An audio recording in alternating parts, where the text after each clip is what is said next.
সকাল সকাল স্নান করে নিলাম।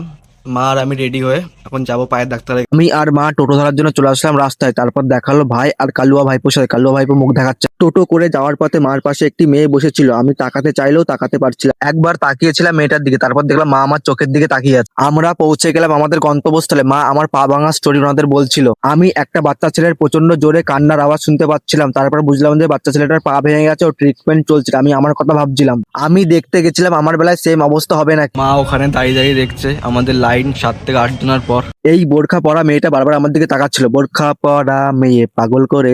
আমার পায়ের মলমপট্টি করা কমপ্লিট হলো। মা বাড়ি যাওয়ার জন্য বাস বা টোটো দেখছে। পায়ে এমন টান দিল, যন্ত্রণা কি বলবো, কান্না করে দিয়েছিলাম।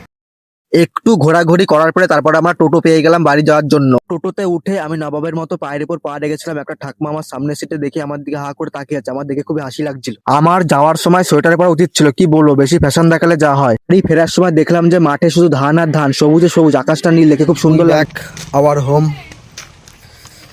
উইথ ল্যাংরা।